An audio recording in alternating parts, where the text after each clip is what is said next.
시청자 여러분 안녕하십니까? 안녕하십니까? 대선 특집 답ገብ이 한국 최고의 여론조사 전문가 배종찬 리서치 본부장님 모시고 대선 지금 지지율에 대해서 분석을 해보겠습니다. 네, 배 본부장님 휴일인데 나와주셔서 감사합니다. 영광입니다. 요즘 대목 아닙니까? 대선 선거 누가 대통령이 되느냐도 중요하지만 어떤 대통령이 되느냐가 더 중요하지 않겠습니까? 이 국민들 그리고 대한민국을 생각하면 사실 잠이 오지 않는 하루하루가 되고 있는데 이 황장수의 뉴스 브리핑 소장님 제가 인기를 실감했습니다. 얼마 전에 이 프랑스에 계신 재외동포 한 분과 통화를 하게 됐는데요. 이 황장수의 뉴스 브리핑을 즐겨보고 있다 이런 말씀을 전해주셨습니다. 아유 감사합니다. 네. 또 방송이 미국, 캐나다, 일본, 프랑스 이런 데서 많이 보시더라고요. 네, 그래서 프랑스 재외동포 분 말씀이 알쏭달쏭한 정치 상황을 너무 쉽게 설명해줘서 알쏭달쏭하지 않다 이런 불어인 듯 불어 아닌 듯한 말로 말씀 주셨습니다. 그렇군요. 감사합니다. 그분한테 안부 전해주시고요. 네. 저희 지금 이제 오늘 여론조사가 마지막으로 다 이제 나오지 않았습니까? 그렇습니다. 이 마지막 여론조사가 2일까지 실시된 것이 이제 발표가 되는데요. 이 내용이 3일 바로 발표되는 경우도 있고 4일자 조간신문에 발표되는 경우도 있는데 이 깜깜이 기간이라서 앞으로는 여론조사의 수치를 파악할 길이 없다는 점이 상당히 걱정 또 우려스럽기도 하고요. 한편으로는 이런 깜깜이 기간을 이용해서 가짜 정보, 가짜 여론조사 정보를 흘릴 수도 있을 것만 같아서 가짜 여론조사 이 경고등 또 주의보를 내려야 될 때로 보여지는데요. 이 대체적으로 선거 판세는 이 공식 선거운동 지난 17일이었는데 직전만 하더라도 양강 구도가 뚜렷했습니다. 오자 대결 구도에서 역대 대통령 선거에서 이 유례를 보기 힘들었던 그런 오자 대결 구도가 본격화되는 선거운동이었는데 당시만 하더라도 이 문재인, 안철수 양강 구도가 뚜렷했는데 이 깜깜이 기간 들어가기 직전 마지막 여론조사에서는 1강 2중 이 현상이 뚜렷하게 나타난 결과로 나왔습니다. 이 1강 문재인 후보가 40% 안팎의 지지율을 대부분의 여론조사에서 나타낸 것으로 보여졌고 2중이 되는데 양강 구도를 형성했었던 안철수 후보의 지지율이 하락하면서 지지율이 상승하는 이 홍준표 후보와 엎치락 뒤치락 하는 그런 양상이 전개될 것으로 전망되는 이 2중 체제 현상으로 나타났습니다. 앞으로 이 깜깜이 기간 동안에도 계속해서 이 표심은 변하지 않겠습니까? 더 빨리 변할 수 있겠죠. 그렇습니다. 이제 관심사는 바른정당 소속 의원들이 탈당해서 또 자유한국당으로 입당하는 그런 변화도 있었는데 이 여론조사에 아직까지 그 변화가 충분히 반영되지는 않았던 것으로 보여집니다. 그리고 마지막 여론조사는 또 여론조사 반영되지 못했지 않겠습니까? 2일 실시되었던 이 마지막 토론이었던 만큼 그 토론도 이 막판 표심의 변화를 줄 수 있을 것으로 보여지고 이 더 관심사는 이 문재인 후보의 당선이 또 이 확실시 된다라고는 말씀드릴 수가 없지만 지지율에서는 상당히 더 앞서가고 있기 때문에 2위, 3위 경쟁에서 어떤 후보가 더 앞서가느냐 그리고 그 상승세를 이어서 문재인 후보와 얼마만큼 박빙에 또 근접하는 선거를 펼칠 수 있을까가 이 선거 결과가 나왔을 때 가장 큰 관심사로 보여집니다. 네, 정치판에 많은 이런 유해 방송이 있습니다만 대부분의 방송은 어느 한쪽의 이익에 이렇게 편성을 하는데요. 저는 항상 공정하게 올바른 그대로의 시각을 전달하려고 노력합니다. 왜냐하면 그렇지 않을 바에야 수많은 이런 종류의 방송이 있는데 저까지 굳이 이런 방송을 할 필요가 없다고 보는데요. 네. 중요한 부분들 제가 이 단답형으로 몇 가지 좀 여쭤보겠습니다. 네. 자, 그러면 오늘 많은 언론들, 주요 언론들이 다 발표할 거라고 봤는데 메이저 언론들이 여론조사 발표가 중앙은 나왔습니다만은 조선은 보이지 않았어요. 그런 이유는 앞서 설명을 드렸듯이 2일까지 실시하고 나면은 물리적으로 그 결과를 지압해서 언론사에 전달하는 데는 얼마 정도 시간이 걸리기 때문에 3일 전달하면 기사를 작성해서 4일자 조간에 또 아마 인터넷 이 뉴스 면에도 이 4일 새벽 정도에만 알려지게 되는 그런 결과로 그 이유 때문에 풀이됩니다. 그럼 몇 가지가 더 있겠네요, 그죠? 어젯밤에 12시까지 조사해도 왜냐하면 정확도를 최대한 알려고 하면 어젯밤 12시, 즉 더 이상 여론조사 공표가 금지된 네. 어젯밤 12시까지는 조사한 내용을 10시까지 실시. 지금 공직선거법에서는 10시, 밤 10시까지 여론조사 어젯밤 실시. 10시까지 한 내용이 네. 내일 네. 이렇게 발표될 수 있겠네요. 조선 빠르면은 3일 저녁에 방송부터 네. 또 석간신문부터 또 4일자 조간까지도 네. 이렇게 여론조사 결과가 이제 전격 공개될 것으로 지금 방송 전망됩니다. 3사도 조사를 동동으로 한 걸로 알려지고 있는데 네. 그 내용도 지금 안 나왔거든요. 방송 3사가 공동으로 했는지 여부는 저도 뭐 확인할 길은 없습니다만은 각 방송사마다도 마지막 여론조사는 의미 있는 했겠죠, 그죠? 예, 의미 있는 조사가 되기 때문에 의미가 있기 때문에 네. 또 발표가 될 것으로 보여지는데 이 2일까지의 여론조사이기 때문에 방송사에서는 대개 이 메인 뉴스가 저녁 시간대입니다. 그러다 보면 3일 저녁 시간대에 오늘 저녁에 전격적으로 발표가 전격적으로 발표가 될 걸로 보여집니다. 예, 그러면 또 발표하지 않은 메이저 신문들은 내일 아침에 할 것 같고, 네. 예, 이런 것도 참고가 될 수 있을 거라고 보고, 보다 더 조금 더 마감 시한에 임박한 조사이기 때문에 내용이 더 정확할 수 있겠다 이렇게 봅니다. 그렇습니다. 이 마지막까지 여론의 지지율이 어떻게 형성되는가도 중요하고 과연 부동층은 또 얼마나 정도 되는지 예. 또 보수 표심은 어떻게 나타나고 있는지 또 추세적으로 얼마만큼 이 가파른 상승세를 어떤 후보가 보여주고 또는 하락세를 보이고 있는지 아니면 지지율이 정체에 고착되어 있는지도 남아있는 날짜와 상승 속도를 살펴보게 되면은 대체적으로 또 여론, 지지율을 득표율과 연결해 볼 수 있는 그런 추정도 가능할 것으로 분석이 됩니다. 제가 그 전체적으로 평균을 대략 내 보니까요. 네. 혹시 제가 틀려서는 틀렸다고 지적을 해주십시오. 문재인 후보가 평균이 한 40%, 대체적인 예, 숫자죠. 41 뭐 이래 놓는 것도 있습니다만 39, 특정 조사기관에 38까지 네. 놓은 거. 네. 그래서 대체적으로 40이라고 보면 정확할 것 같아요. 40% 안팎. 예. 안철수 후보는 21% 안팎이 현재 정확할. 네, 20% 안팎. 예, 20%. 예. 그리고 홍준표 후보는 이 얼마라고 봅니까? 16% 안팎이 최근 나온 조사들의 네. 대체적인 종합으로 보여집니다. 제가 볼 때는 또 이 욕을 하는 사람도 있기 때문에 더 많이 넣은 조사와 해서 물리적 숫자 평균치를 본다면 한 18%나 이렇게 보고 있습니다. 그렇다 그러면 문재인 40, 이제 제 의견입니다. 네. 안철수 21, 홍준표 18, 이제 심상정은 한 9%, 8%를 봐야 돼요. 8에서 9% 정도. 네, 8.5라고 8, 9%. 8.5. 네. 그 다음에 이제 이 유시민은 유승민 후보. 유승민 이름이 비슷합니다. 이건 문재인 때문입니다. 네네. 때문이 아닙니다. 소장님도 네, 알겠습니다. 선거 현상. 네. 유승민 후보는 4.5, 5.5 안팎으로 5.5 안팎. 자, 이렇게 이제 대략적인 이 평균 지지율이 나오는 특정 조사 결과는 아니고 종합해서 전체적인 평균. 대체적인 흐름만 분석을 해드립니다. 자, 여기서 이제 제일 중요한 것은 문재인 후보의 지지가 저렇게 압도적인 1등을 양강 구도가 무너진 이후에 달리고 그전에는 뭐 또 독주를 한참 해왔고 잠시 양강 구도였다가 그 양강 구도가 한 열흘도 안 가고 무너져 버렸지 않습니까? 네. 이런 상황에서 문재인 후보 지지가 40%에 머무르고 있다는 것은 아마 제가 봤을 때 말은 안 해도 민주당 내부에서는 조금은 좀 불안한 요인으로 생각을 하고 있는 것 같아요. 그런데 최근에 미세하게 1, 2%라도 조금씩 더 빠졌거든요.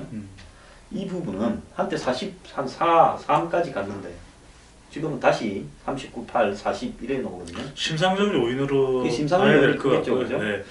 그러니까 문재인 후보한테 약간 빠진 부분이 심상정 후보의 지지율에 포함됐다는 거예요. 안철수 후보에 빠진 부분은 홍준표 후보 쪽으로 갔다. 근데 희한한 거는 안철수 후보에 빠진 부분이 문재인 후보에는 안 간 것 같아요. 전혀. 네, 이미 호남에서도 문 후보와 안 후보의 지지율은 또 선택할 후보를 정한 것으로도 보여지고요. 또 이념 성향으로도 다르고 또 서로 후보 간들이 이렇게 치열하게 경쟁하다 보면 지지층들의 성향 자체가 또 다르게 그렇게 분포가 되고 또 성격이 변화되기도 하거든요. 그렇다 보면 안 후보를 선거 막판까지 지지했던 지지층들이 문 후보 쪽으로 가기는 좀 어려워 보이고요. 대체적으로 보수 표심이라는 성격도 안보 이슈에 민감한 계층들이기 때문에 이들은 주로 홍준표 후보 쪽으로 이동을 많이 한 것으로 보여지고요. 실제로 그런 현상들이 나타나는 것이 이 안철수 후보의 경우에는 TV 토론의 영향을 많이 받은 것으로 나타나고 있거든요. 긍정적으로 받았다기보다는 대체적인 평가는 이 안 후보의 경우에는 TV 토론에 이 부정적인 영향을 받은 것으로 그렇게 나타나고 있는데 그들 중에서 상당수는 영향을 받은 유권자층에서는 홍준표 후보 쪽으로 가는 경우도 있고 또 문재인 후보도 뭐 TV 토론을 대체적으로 잘한 편으로 평가받기도 하는데 그렇다고 해서 특별히 아주 지지율만큼 탁월하게 잘한 것은 아닌 것으로 또 지적되고 있거든요. 그래서 이 문재인 후보의 TV 토론에 이 상대적으로 부정적인 평가를 하게 되었던 지지층들은 심상정 후보에 대해서 아주 좋은 또 평가를 내리기도 합니다. 그래서 심상정 후보 쪽으로 지지층이 옮겨간 것으로 그렇게 분석됩니다. TV 토론은 전체적으로 뭐 제가 봤을 때 유승민이 평균치를 이긴다면 제일 네. 나았고 네. 그 다음에 좀 편차가 오르락내리락 하긴 했는데 심상정이 조금 나았고 네. 그 다음에 문재인 홍준표가 비슷했고 네. 뭐 각자 지지층에서 보면 자기들이 나았을 거라고 보고 네. 안 후보가 사실상 꼴찌를 음. 했을 거라 이렇게 보이는데 홍준표는 전체적으로 봐서는 좋게 평가하지는 않을지 몰라도 자신의 지지층에 향한 강경 보수 장년 영남층을 향한 이 선택과 집중식 나머지 표는 좀 버리더라도 그쪽 표에 집중하는 토론을 한 부분이 지지율이 좀 올라가는 데 기여를 했다고 봅니다. 좋은 지적이신데요. TV 토론이라는 것이 결국 유권자 모두를 변화시키지는 못하거든요. 그럼 TV 토론이 가지고 있는 효과는 얼마만큼 내 지지층을 결집시킬 수 있느냐, 그리고 내 메시지가 무엇인가를 뚜렷하게 유권자들에게 전달하는 것이고, 특히 중요한 것은 마음을 바꿀 가능성이 높은 사람들이 스윙 보터들이거든요. 이들을 향해서 이들이 생각하고 있는 메시지를 좀 더 제대로 정확하게 전달해 주는 것이 가장 중요한데, 그런 점에서 이 홍준표 후보가 이 전체 유권자들에게 긍정적인 평가는 못 받을 수 있겠지만 지지층들을 좀 더 자기 쪽으로 끌어들이는 데는 뚜렷하고 일관되고 강력한 메시지를 전달했던 것으로 분석이 됩니다. 집 나가서 안철수 댁에 가출한 네, 보수표들을 네, 자기 집으로 다시 돌아오게 하는 역할에는 조금은 주요했다고 봅니다. 네, 자, 그 다음에 이제 중요한 부분은 이 여론조사는 그 숫자 자체가 중요한 것이 아니라 그 숫자는 틀릴 수가 항상 있죠, 그죠? 네, 추이가 대략은 어떻다라는 것이 중요한데 지금 현재 이 보니까 제가 일주일 전에 보니까 지난주 초만 하더라도 홍준표 후보의 지지가 일부는 9%대가 나오는 게 있고 그렇습니다. 일부는 뭐 12%, 10% 네. 이렇게 나왔는데 일주일 사이에 지금 뭐 18, 19 어떤 조사에서는 20%가 넘겨서 2등한 것도 한 게 있었고 하나는 또 비긴 걸로 네. 나왔거든요. 네. 그리고 또 여의도 연구원 자체 조사에는 뭐 한 2, 3% 이겼다는 것까지도 나오는데 어쨌든 그 세세한 부분을 이야기를 하기 전에 홍준표 후보가 안 후보를 굉장히 따라잡았고 안이 빠지는 만큼 홍이 올라가는 것이 거의 비례적으로 좀 느껴지는 서로 이 속도가 있거든요. 그러니까 둘이가 네. 여론조사상으로는 제로섬이다. 즉 안이 빠지면 홍이 늘어나고 둘이 합계는 거의 비슷하다. 그 이유는 뭐 보수 표심 때문에 그런데 이 홍준표 후보는 연일 이 뉴스 보도에 대해서도 뭐 일부 종편 방송에 대해서도 질타를 하고 있고 여론조사의 결과에 대해서도 상당히 또 이 격앙된 적대적인 그런 이 발언을 하고 있는데 뭐 이해가 안 가는 부분은 아닙니다. 근데 이제 반드시 유권자 분들이 이해를 해둘 필요가 있는 것이 여론조사의 지지율은 일정 부분 그 후보에 대한 이 호의적인 반응이 좀 쌓이고 난 이후에 지지율에 또 반응 연결되는 현상이 그러니까 나타나거든요. 시간 타임 렉가 그렇습니다. 그러니까 시간 지체가. 홍준표 후보에 대해서는 본인 스스로는 경남지사를 역임했고 과거 새누리당의 당대표까지 한나라당의 대표였죠. 대표까지 역임했기 때문에 나를 몰라 라고 또 모래시계 검사야 라고 할 수 있지만 사실 일반 국민들은 TV에 나오는 패널들의 이 정치에 대한 고관여, 전문성에 비하면 잘 모르시는 부분들이 많습니다. 그러니까 뭐 항상 소장님과 배종찬 본부장을 아는 사람은 기대 이상으로 많긴 합니다. 네, 농담이고요. 그래서 그런 부분 때문에 또 아직까지는 이 대통령 후보감으로 검증되지 않았던 것이 홍준표 후보였거든요. 그러다 보니까 일정 시간이 지나고 난 뒤에 또 이 탄핵 여파로 상당히 간망세 또 지지하는 후보에 대해서 여러 곳을 전전할 수밖에 없었던 보수 표심이지 않습니까? 확인하는 과정이 필요했던 것이거든요. 근데 몇 차례 TV 토론을 거치면서 아, 이 후보가 그래도 강단이 있네. 이 보수적 사고를 가지고 있는 대통령 후보인데 라고 하는 평가를 하면서 그때부터 쌓여있던 확인하고자 했던 보수 유권자의 지지가 본격화되기 시작했던 것이거든요. 그러면서 지지율이 지금 가파르게 올라갔던 것인 만큼 그것은 뭐 특정 여론조사 기관이 뭐 의도를 가지고 있는 그런 것은 전혀 아니고 봅니다. 네. 막연하게 이제 이 문이 되어서는 안 된다라고 생각하면서 보수 중에 안철수 후보를 지지한다 될 것 같아 해서 갔던 표들이 아마 이 토론에서 안 후보가 계속 부진한 모습을 보이고 네. 홍 후보가 자기 지지층에 적합한 맞춤식 토론을 하는 걸 보면서 네. 좀 다시 돌아와서 그렇죠. 회개하는 부분이 네. 이제 지난주 이 초반 이후에 일주일간에 좀 시작되었다. 그렇습니다. 근데 유권자들이 확인하는 과정이 필요하거든요. 그래서 소장님께도 또 늘 잘 이해를 여론조사를 이해해 주시겠지만 홍준표 후보가 제발 저 여론조사 기관을 주적으로 대하지는 않았으면 하는 마음. 네. 그럼요. 자기가 잘해야지 뭐. 주적은 아닙니다. 그리고 또 여론조사 후보뿐만 아니라 그 후보를 지지하는 쪽이 1등 빼놓고는 전부 여론조사에서 요게요. 그러면서 뭐 실제 깨면 40%가 넘을 거다 어쩌다 하는데 네. 뭐 그런 분들 옆에 지지로 데리고 있는 게 정치하는데 옳은 건지도 저도 잘 모르겠습니다. 자관 중요한 부분은 네. 추이로 보면 안철수하고 홍준표가 지금 여론조사 금지 기간 안에 역전될 가능성이 저는 좀 있다고는 봅니다. 실버 크로스라는 이야기를 하고 네, 있죠. 골든 크로스는 1, 2등이 역전되는 거고 네. 실버 크로스는 2, 3등이 역전되는 겁니다. 그러니까 이 참 용어를 자꾸 만들어내서요. 시청자들한테 이 설명을 해줘야 되는데 그런데 지금 서로가 이렇게 내려오고 올라가고 하는 부분이 이렇게 교차를 하는 경향이 있는데 홍 후보는 조금 아쉬운 것은 여론조사 마지막 이 여론조사에서 대부분의 이 실버 크로스를 하고 깜깜이 기간을 맞는 게 나았을 건데 네. 한 그래도 2, 3% 뒤진 음. 것이 많은 채로 이렇게 쫓아가면서 하는 부분이 좀 아쉬웠겠어요. 두 가지 현상이라고 볼 수 있는데 일부 조사에서는 뭐 오차 범위 내기는 하지만 오차 범위 내기 때문에 앞선다라는 말씀은 드리긴 어렵습니다. 그러나 추세상으로 봤을 때 홍준표 후보가 이 추세대로라면은 2위가 될 수도 있겠다라고 판단할 수 있는 또 추정할 수 있는 그런 결과들도 있었거든요. 그것이 상당히 홍준표 후보 캠프 쪽으로서는 고무적일 수 있겠고 한편으로는 지지율이 정체되어 있는 안철수 후보도 이 깜깜이 기간에 들어가기 전에 지지율을 끌어올리고 또 하락하는 지지율을 차단하기 위해서 또 반전 모멘트를 만들기 위해서 상당히 또 선거 유세를 또 공격적으로 해왔지 않습니까? 그런 것 때문에라도 이 골든 크로스도 상당히 어려운 일이지만 실버 크로스가 되는 지점에 서로가 또 이렇게 힘겨루게 있기 때문에 그런 실버 크로스도 간단한 일은 아니거든요. 그런 만큼 이 바로 이 깜깜이 기간 직전에 가파른 정도의 상승세를 보여왔던 홍준표 후보가 조금 멈칫하는 모습을 보여주는 것도 그만큼 2위, 3위 간의 치열한 접전이 예상보다는 더 치열하게 접전이 일어나고 있기 때문으로도 풀이됩니다. 네. 지금 안철수 후보가 곧바로 10%에서 30%로 30% 중반까지 네. 올라가는 기간이 거의 이 3월 25일 정도부터 4월 11일까지 한 2주간에 걸쳐서 됐거든요. 네. 그리고 안 후보가 4월 12일부터 이제 1일 지지에서 조금 그렇습니다. 내려오기 시작하면서 지금까지 떨어지는 데는 거의 한 이 3주 안에 실제로 이렇게 대기 추락하는 것은 거의 한 열흘 만에 그렇죠. 30%대에서 20% 초반까지 떨어졌지 않았습니까? 네.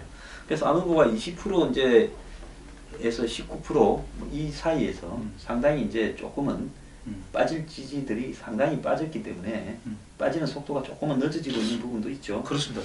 소장님 말씀대로 우리가 황장수 뉴스 브리핑 함께하고 계신데 이걸 보시는 이 방송을 보시는 우리 시청자분들께서 가장 쉽게 이해하시는 부분은 안철수 후보의 지지율이 대체적으로 이 공식 선거운동 들어가기 이전 또 후보로 결정되기 이전 안희정, 이재명 시장과 함께 대선 후보로서의 자웅을 겨루던 시점에서는 10%에서 15% 내외였거든요. 근데 이 지지율이 30% 이상 올랐다는 것은 보수 표심이 15% 와 있었다는 겁니다. 근데 이 시점에 홍준표 후보의 지지율은 뭐 5%도 채 되지 않는 수준이거든요. 지금 그런데 20%에 가까웠다는 것은 거의 15% 가까이 안 후보에게 가 있던 지지층들이 이쪽으로 넘어왔던 결과로 보여지고 그렇다면 이제 남아있는 보수 표심이 과연 얼마 되느냐 또 샤이 보수 표심이 과연 얼마가 되느냐가 향후 이 홍준표 후보 지지율이 더 보태질 수 있는 또 여지가 될 것으로 보여지고요.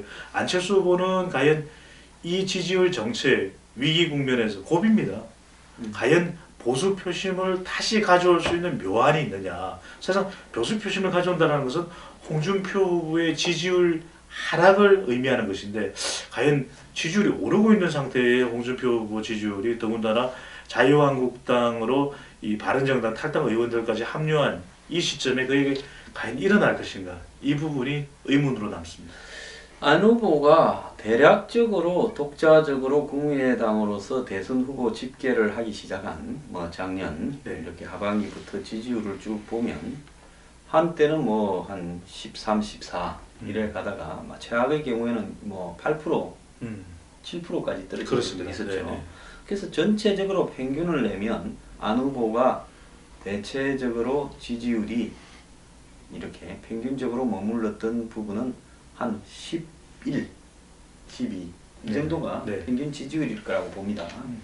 그러면 지금 안 후보의 지지율 중에서 오랫동안의 고정적인 안 후보의 지지율 중에서 홍 후보에게 더 넘어갈 수 있는 부분이 남아 있다고 본다면 그러기에 뭐 네. 산술적으로 가진 않겠지만 억지로라도 짜내서 본다면 한 8% 정도가 더 옮겨갈 수 있다. 최대치의 맥시멈이. 네. 그러면 홍 후보가 지금 이 10한 8%, 9%다면 홍 후보의 지지율이 맥시멈으로 안 후보 쪽에서 올라가서 넣을 수 있는 부분은 한 26% 될 거다.